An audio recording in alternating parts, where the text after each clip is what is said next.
একটি জাতির জন্ম প্রবন্ধটি লিখেছেন সেনাবাহিনীর সেই সময়ের উপপ্রধান মেজর জেনারেল জিয়াউর রহমান। 1972 সালের 26শে মার্চ প্রবন্ধটি প্রথম প্রকাশিত হয় দৈনিক বাংলা পত্রিকায়। 1974 সালের 26শে মার্চ পুনঃপ্রকাশিত হয় অধুনালুপ্ত সাপ্তাহিক বিচিত্রায়। আর এই প্রবন্ধটি নিয়েই আমাদের এই আয়োজন।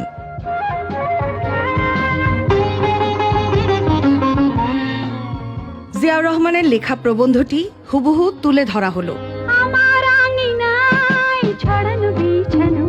এই প্রবন্ধটি লিখতে জিয়াউর রহমান যেভাবে অনুপ্রাণিত হয়েছিলেন তা উঠে এসেছে তার লেখায়। পাকিস্তান বাহিনীর আত্মসমর্পণের সপ্তাহখানেক পরে একজন সাংবাদিক আমাকে বলেছিলেন সেই দুঃস্বপ্নে ভরা দিনগুলো সম্পর্কে কিছু স্মৃতিকথা লিখতে। আমি একজন সৈনিক, আর লেখা একটি ঈশ্বর প্রদত্ত শিল্প। সৈনিকরা স্বভাবতেই সেই বিরল শিল্প ক্ষমতার অধিকারী হয় না, কিন্তু সেই ঐতিহাসিক মুহূর্তটি ছিল এমনই আবেগধর্মী যে আমাকে লিখতে হয়েছিল, কলম তুলে নিতে হয়েছিল হাতে। শহীদ প্রেসিডেন্ট জিয়াউর রহমান প্রবন্ধটি শুরু করেছেন ঠিক এমনভাবেই। পাকিস্তান সৃষ্টির পরপরই ঐতিহাসিক ঢাকা নগরীতে জিন্না যেদিন ঘোষণা করলেন উর্দু এবং উর্দুই হবে পাকিস্তানের একমাত্র রাষ্ট্রভাষা, সেদিন থেকে নিজের অজান্তেই পাকিস্তানের স্রষ্টা নিজেই অস্বাভাবিক রাষ্ট্র পাকিস্তানের ধ্বংসের বীজটাও বপন করে গিয়েছিলেন এই ঢাকার ময়দানে। এই বীরনগরীর পবিত্র মাটিতে দাঁড়িয়ে প্রথমেই আমি এই সংগ্রামী ঢাকাবাসীর উদ্দেশ্যে স্কুল জীবনে বহুদিন শুনেছি আমার স্কুল বন্ধুদের আলোচনা। তাদের অভিভাবকরা বাড়িতে যা বলতো তাই তারা রোমন্থন করত স্কুল প্রাঙ্গণে। আমি শুনতাম, মাঝে মাঝেই শুনতাম। তাদের আলোচনার প্রধান বিষয় হতো বাংলাদেশ আর বাংলাদেশকে শোষণ করার বিষয়। সেই স্কুল জীবন থেকেই মনে মনে আমার একটা আকাঙ্ক্ষাই লালিত হতো, যদি কখনো দিন আসে তাহলে সেই পাকিস্তানবাদের অস্তিত্বে আমি আঘাত হানব। বলবীর বল উন্নত মম শির, শির নেহারি আমারই নত শির ওই শিখর হিমাদ্রি। জিয়াউর রহমানের মনস্তত্ত্ব কিভাবে গঠিত হয়েছিল সেটা আমরা তার লেখা থেকে পাই। একটি জাতির জন্ম এই লেখা থেকে পাই। 1952 সালে মশাল জ্বলল আন্দোলনের, ভাষা আন্দোলনের। আমি তখন করাচিতে 10ম শ্রেণীর ছাত্র। পাকিস্তানের সংবাদপত্র, প্রচার মাধ্যম, পাকিস্তানি বুদ্ধিজীবী, সরকারি কর্মচারী, সেনাবাহিনী আর জনবল সবাই সমানভাবে তখন নিন্দা করছিল বাংলা ভাষার। জিয়াউর রহমান নিজ হাতে গ্লাভস তুলে নিয়ে শুরু করেছিলেন প্রতীকী যুদ্ধ। 1954 সালে বাংলাদেশে অনুষ্ঠিত হলো নির্বাচন। যুক্তফ্রন্টের বিজয় কেতন উড়ল বাংলায়। আনন্দে হলাম আত্মহারা। এই সময়ই কতগুলো পাকিস্তানি ক্যাডেট আমাদের জাতীয় নেতাদের গালাগাল করলো, আখ্যায়িত করলো তাদের বিশ্বাসঘাতক বলে।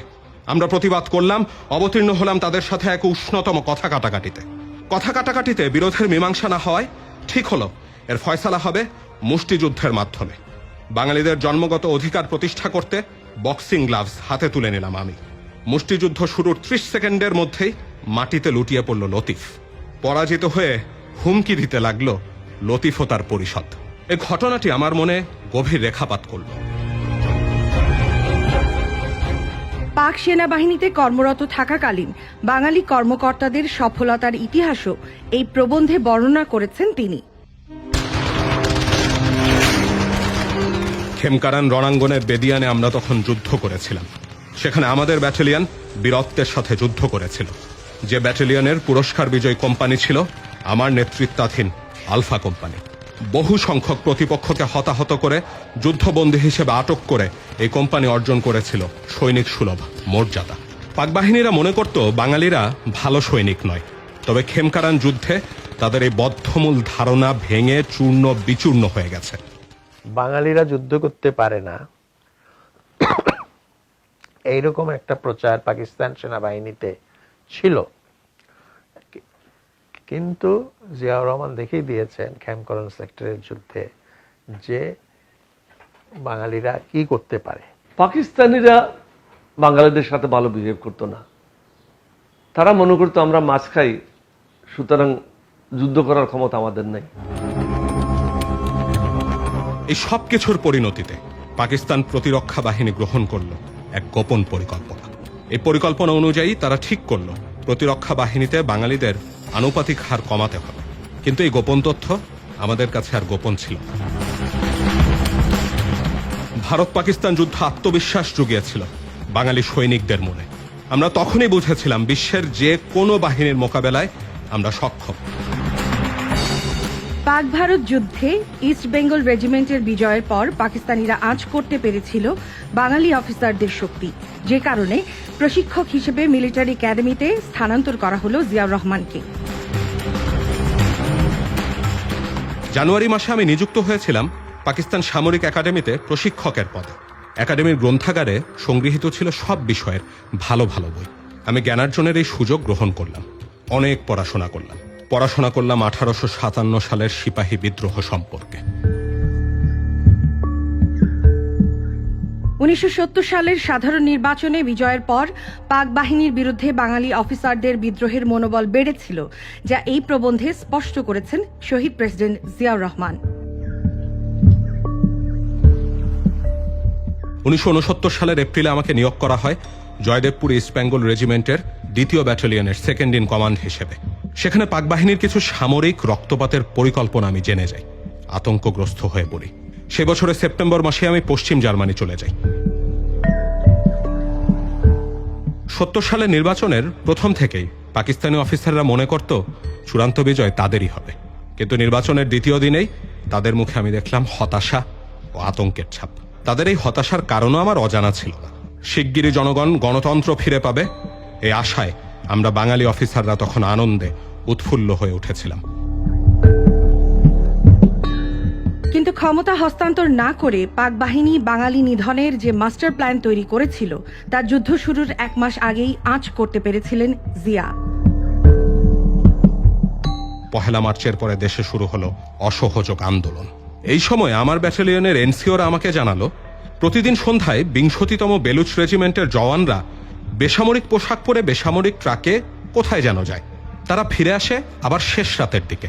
আমি উৎসুক হলাম, লোক লাগালাম খবর নিতে। প্রতি রাতে বিভিন্ন পাড়ায় গিয়ে বাঙালিদের নির্বিচারে হত্যা করে। প্রতিদিনই ছুরিকাহত বাঙালিদের হাসপাতালে ভর্তি হওয়ার খবর পাই। এ সময় আমাদের কমান্ডিং অফিসার কর্নেল জানজুয়া আমার গতিবিধি লক্ষ্য রাখতে আমার পেছনে লোক লাগায়। আমরা তখন আশঙ্কা করলাম আমাদের হয়তো নিরস্ত্র করা হবে। বর্বর পাক বাহিনীর সর্বাত্মক হামলা মোকাবেলায় আগাম প্রস্তুতিও সেরে ফেলেছিলেন বাঙালি সেনা কর্মকর্তারা। আমাদের নিরস্ত্র করার চেষ্টা হলে আমি কি ব্যবস্থা গ্রহণ করব, তৎকালীন মেজর শওকত আমার কাছে তা জানতে চান। ক্যাপ্টেন শমশের মুবিন এবং মেজর খালিকুজ্জামান আমাকে জানান স্বাধীনতার জন্য আমি যদি অস্ত্র তুলে নেই তাহলে তারাও দেশের মুক্তির জন্য প্রাণ দিতে কুণ্ঠাবোধ করবেন না।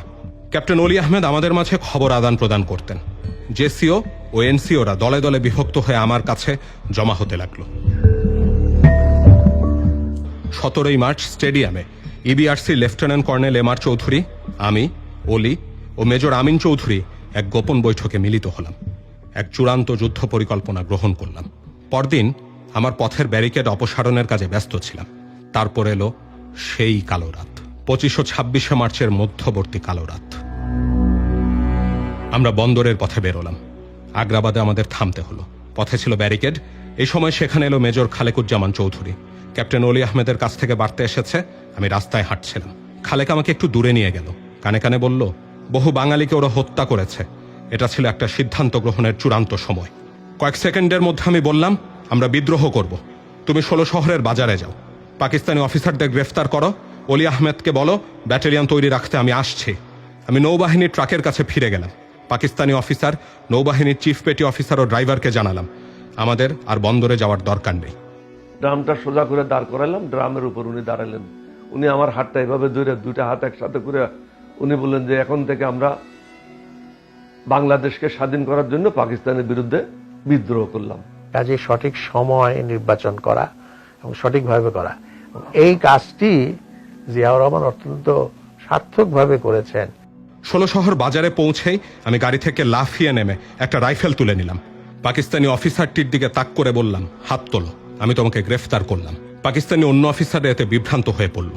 এক মুহূর্তের মধ্যে আমি নৌবাহিনী অফিসারের দিকে অস্ত্র তাক করলাম। তারা ছিল 8 জন। সবাই আমার নির্দেশ মানল, অস্ত্র ফেলে দিল। তাদের গ্রেফতারের পর আমি কমান্ডিং অফিসারের জিপ নিয়ে তার বাসার দিকে রওনা দিলাম। তার বাসায় পৌঁছে হাত রাখলাম কলিং বেলে। কমান্ডিং অফিসার পাজামা পরেই বেরিয়ে আসলো। ক্ষিপ্র গতিতে আমি ঘরে ঢুকে পড়লাম, গলা শুদ্ধ তার কলার টেনে ধরলাম। দ্রুত গতিতে আবার দরজা খুলে কর্নেলকে আমি বাইরে টেনে এনে বললাম, বন্দরে পাঠিয়ে আমাকে মারতে চেয়েছিলে, এই আমি তোমাকে গ্রেফতার করলাম। অফিসারদের মেসেজ যাওয়ার পর মেজর শওকতকে ডাকলাম, তাকে জানালাম আমরা বিদ্রোহ করেছি। শওকতও আমার হাতে হাত মেলালো। কোন জিয়াউর রহমান সাহেব ফিরে আসলেন, আমি উনাকে কোয়ার্টার গার্ডের সামনে রিসিভ করলাম। উনি নামার সাথে সাথে বললেন, we revolt, you are all under arrest. অর্থাৎ নেভির যে 11 জন ছিল তাদেরকে অ্যারেস্ট করা হলো। A few days after the army crackdown, সময় ছিল অতি মূল্যবান। আমি ব্যাটালিয়নের অফিসার, জেসিও আর জওয়ানদের ডাকলাম, তাদের উদ্দেশ্যে ভাষণ দিলাম। তারা সবাই জানতো, আমি সংক্ষেপে সব বললাম এবং নির্দেশ দিলাম সশস্ত্র সংগ্রামে অবতীর্ণ হতে। তারা সর্বসম্মতিক্রমে হৃষ্ট চিত্তে এই আদেশ মেনে নিল। আমি তাদের একটা সামরিক পরিকল্পনা দিলাম। Station at Chittagong on 27, and I had to go up in the air because I found the Pakistanis were concentrating very heavily. এসব ঘটনায় পাক বাহিনীর বিরুদ্ধে বিদ্রোহ, প্রতিরোধ এবং সমর যুদ্ধে অংশগ্রহণে জিয়াউর রহমান সহ বাঙালি অফিসারদের সাহসের ভিত্তি রচনা করল। তাই তো দেশমাতৃকাকে রক্ষা করতে মৃত্যুর ঝুঁকি নিতে আর পেছনে ফিরে তাকাতে হয়নি স্বাধীন মাতৃভূমির স্বপ্ন দেখা জিয়াউর রহমানকে। পাক বাহিনীর বিরুদ্ধে বিদ্রোহ ঘোষণা করে পাকিস্তানিদের পায়ে প্রথম কুঠারাঘাত করেছেন মেজর জিয়াই, সেখানেই করেছেন প্রতিরোধ। এসব দায়িত্ব পালন করে নির্দেশনাহীন জাতিকে দিয়েছেন পথের দিশা। মেজর জিয়া থেকে হয়েছেন ইতিহাসের মহানায়ক। মুক্তিযুদ্ধে 11টি সেক্টরে এবং বিভিন্ন ব্যাটালিয়ন অংশগ্রহণ করেছে, কিন্তু স্বাধীনতা সাহসিকতা পুরস্কার সবচেয়ে বেশি পেয়েছে জেড ফোর্স এবং প্রথম ইস্ট বেঙ্গল। বাংলাদেশ সেনাবাহিনীর ইতিহাসে 8ম ইস্ট বেঙ্গল রেজিমেন্টের আদরণীয় ছদ্মনাম দ্য পায়োনিয়ার্স, যারা পথ দেখায়। তিনি কত উদার ছিলেন, মেহেরবানি করে খেয়াল করুন। আমি দেশবাসীকে আহ্বান রাখবো যে জিয়া মানে শুধু প্রেসিডেন্ট জিয়া নয়, জিয়া মানে এক যুগস্রষ্টার রাজনৈতিক নেতা, এক স্টেটসম্যান অব দি সেঞ্চুরি।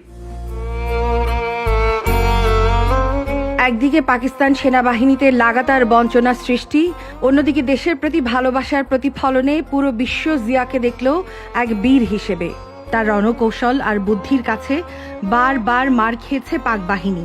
মনোবল হারিয়ে শেষ পর্যন্ত তাঁর কাছেই প্রথম সিলেটে আত্মসমর্পণও করেছে বর্বর পাকিস্তানিরা। লাখো শহীদের রক্তের বিনিময়ে অর্জিত হল স্বাধীনতা। বিশ্বের মানচিত্রে জন্ম হল একটি নতুন দেশ, নতুন জাতির। লাল সবুজের পতাকা পেলাম আমরা, সবকিছুই পেল এদেশের মানুষ।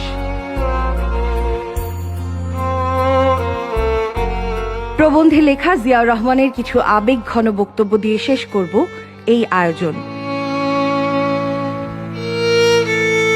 তখন রাত 2:15। 26 মার্চ 1971 সাল। রক্তের আখরে বাঙালির হৃদয় লেখা একটি দিন। বাংলাদেশের জনগণ চিরদিন স্মরণ রাখবে এই দিনটিকে, স্মরণ রাখবে, ভালোবাসবে এই দিনটিকে। তারা কোনো দিন ভুলবে না, কোনো দিন না।